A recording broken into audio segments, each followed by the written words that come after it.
Train এসে গেছে, চলেছি বাটু কেভের পথে। ট্রেনটা ধরেছি কেএল সেন্ট্রাল থেকে, যাব বাটু কেভ।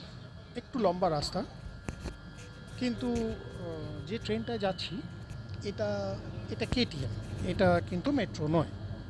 এখানে অনেক রকমের ট্রেন চলে, মেট্রো চলে, এলআরটি, মাস র্যাপিড ট্রান্সপোর্ট চলে, এমআরটি, মেট্রো চলে এমনি, কেটিএম বলে এক ধরনের ট্রেন চলে, বাস আছে, সব রকমের কানেকশন রয়েছে। আমার কাছে যে কার্ডটা আছে টাচ অ্যান্ড গো, যেটা প্রথম দিনই বানিয়ে নিয়েছিলাম মালয়েশিয়াতে ল্যান্ড করার পরেই, সেই কার্ডের বিশেষত্ব হচ্ছে আমি সেই কার্ড দিয়ে সমস্ত কিছু অ্যাক্সেস করতে পারবো। আমি যে কোনো রকম পাবলিক ট্রান্সপোর্টে, আর যেহেতু আমি সব জায়গাতেই পাবলিক ট্রান্সপোর্টে যাতায়াত করি, যখনই যে দেশে যাই, এবং আমার নিজের দেশের মধ্যেও যে শহরেই যাই না কেন, আমি পাবলিক ট্রান্সপোর্টই ব্যবহার করি। তা আমাদের সব থেকে প্রথম পছন্দের তালিকায় আছে মেট্রো। অবশ্যই মেট্রো। মেট্রোর মতো এত সুবিধাজনক কোনো কিছু কোনো শহরেই নেই, আমার দেশের মধ্যেও নেই, আর দেশের বাইরে তো নয়। কারণ আমি যেহেতু একজন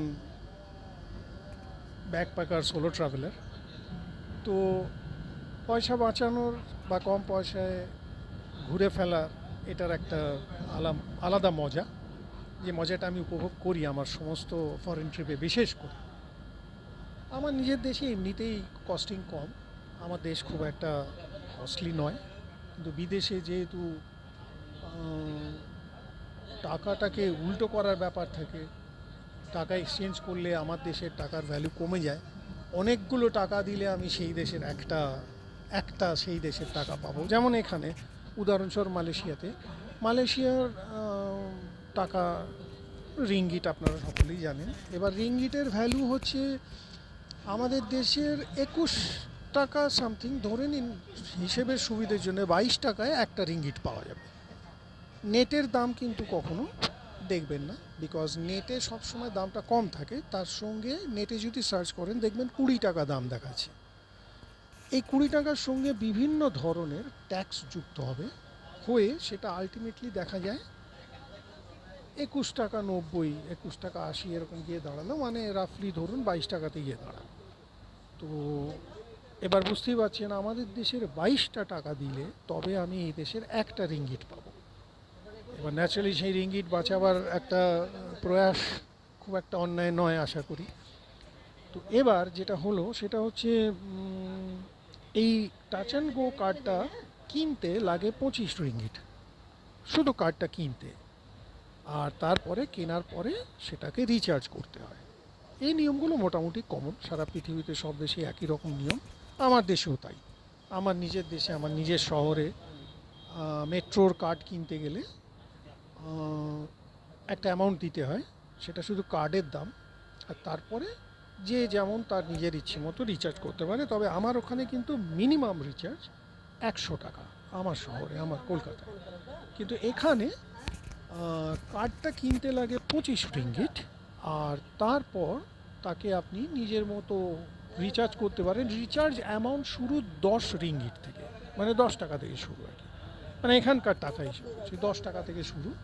10, 20, মাঝখানেরগুলো নেই, 15, 25, 35 এগুলো নেই।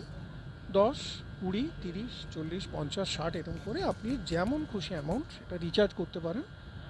আমি সেটা করেছি, একবার প্রথম দিন করেছিলাম, আরেকবার গতকালকে করেছি, রিচার্জ করেছি। তো আমার কার্ডে এখন মোটামুটি 25-26 রিঙ্গিট মতো ব্যালেন্স আছে। অত্যন্ত আরামে, অত্যন্ত সস্তায়, এবং মানে ভীষণ সুন্দরভাবে এই মেট্রো করে যে কোনো দেশে ঘুরে বেড়ানো যায়। আমি সবসময় মেট্রো করে ঘুরি, ট্রাম পেলে ট্রামে ঘুরি। আমার ইউরোপের ভ্রমণ মনে আছে, প্রায় 7-8টা দেশে আমি ইউরোপের ঘুরেছিলাম, সবই কিন্তু ট্রামে। একটা ট্রাম থেকে আরেকটা ট্রাম বদলে এরম করে ঘুরেছি, কিছুটা মেট্রোয় গেছি, আবার বেরিয়ে এসে একটা অন্য ট্রাম ধরেছি, এরম করে ঘুরেছিলাম। মনে আছে এখনও আমার ইউরোপ ট্রিপ, যথেষ্টই কম পয়সায় ঘুরতে পেরেছিলাম। এখনও পর্যন্ত আজকে আমার 3য় দিন মালয়েশিয়াতে, আমি কিন্তু মেট্রোতেই ঘুরছি। একটা মেট্রো থেকে চেঞ্জ করে অন্য লাইনে, এখানে অনেক লাইন আছে, সেই লাইনগুলো চেঞ্জ করে করে অনেক কম পয়সায় ঘোরা যেতে পারে, এটা মাথায় রাখবেন। আর আরেকটা জিনিস যেটা আমি বলবো, মালয়েশিয়া অনেকেই আসেন, ভবিষ্যতে অনেকেই আসবেন, আমার স্টুডেন্টও আসবে, অনেক চেনাশোনা লোক তারাও আসবে, অনেকে এসেওছে। যারা আসেননি তাদের উদ্দেশ্যে একটা তথ্য দিয়ে রাখি, মালয়েশিয়াতে এসে পেট্রোনাস টাওয়ার দেখা যে উৎসাহটা থাকে সেটা দেখা খুব সোজা, কিন্তু বাটু কেভস যেতে গেলে আপনাকে গাড়ি ট্যাক্সি এগুলো করেই যেতে হবে, এটাই সবাই জানে। তা কিন্তু নয়, আপনি বাটু কেভসও কিন্তু এই ট্রেনে করেই যেতে পারেন। অর্থাৎ একটা সুন্দর পয়সা বাঁচানোর ব্যাপার, যদি কেউ আমার মতো এরকম ব্যাকপ্যাকার সোলো ট্রাভেলার হন, তাদের উদ্দেশ্যে বিশেষ করে বলা। যেখানেই থাকুন আপনি মালয়েশিয়াতে এসে, কুয়ালালামপুর শহরে যেখানেই থাকুন, যে হোটেলেই উঠুন, আমি হোটেলে উঠি না, যারা হোটেলে উঠবেন তারা হোটেলটা যদি এই কেএল সেন্ট্রালের কাছাকাছি নেন, অথবা যদি কেএল সিসিতে নেন, অর্থাৎ কুয়ালালামপুর সিটি সেন্টার, পুরো জিনিসটাই কিন্তু মেট্রো লাইন দিয়ে জোড়া আছে, সামান্য কয়েক মিনিট লাগে। আর ওই ধরুন 1 টাকা, 1.5 টাকা, 2 টাকা এরকমই ভাড়া পড়ে মেট্রোতে।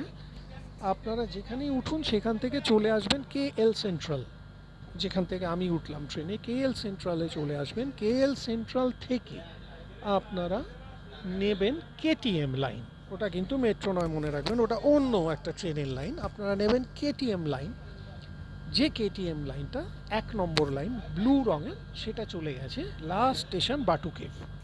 আপনারা ট্যাক্সি করে বাটু কেভ যাওয়ার বদলে যদি কেটিএমে করে যান, লাক্সারি যদি বলেন নিজের গাড়িতে নিজের ট্যাক্সিতে যেভাবে, তার থেকে কোনো অংশে কম নয় এই মেট্রো যাত্রা। আমি যেখানে বসে আছি, আমি একটা সিঙ্গেল সিটে বসে আছি, সিঙ্গেল না, দুটো করে সিট এখানে সব জায়গাতে। আমি সেখানে বসে আছি, জানলার পাশের সিট, এসি ভীষণ সুন্দর এখানে।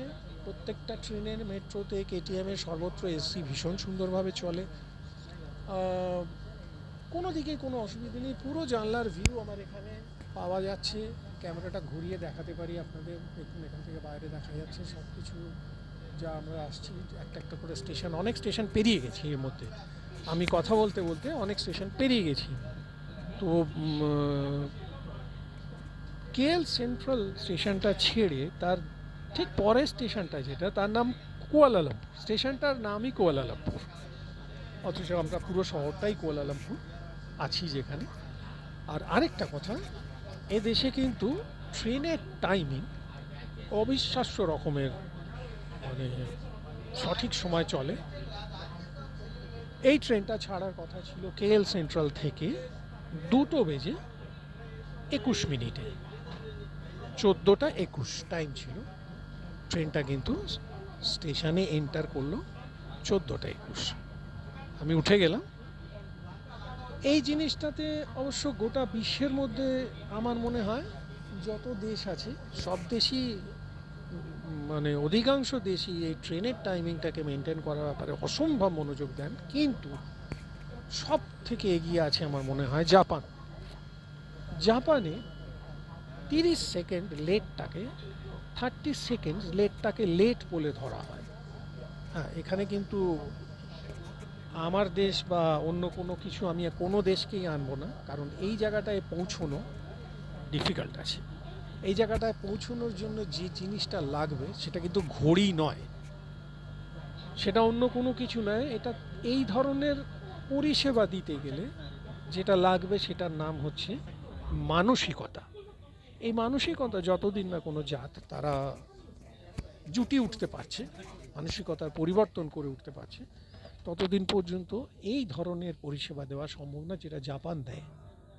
জাপানে একটা ট্রেন যদি কোনো কারণে 25 থেকে 30 সেকেন্ড, মনে রাখবেন মিনিট নয়, 25 থেকে 30 সেকেন্ড যদি লেট করে, ড্রাইভার, কন্ডাক্টর, গার্ড সাহেব যে যেখানে আছেন প্রত্যেকে কামরা ছেড়ে বেরিয়ে এসে মাথা ঝুঁকিয়ে ট্রেনের সমস্ত যাত্রীদের প্রতি ক্ষমা প্রার্থনা করেন।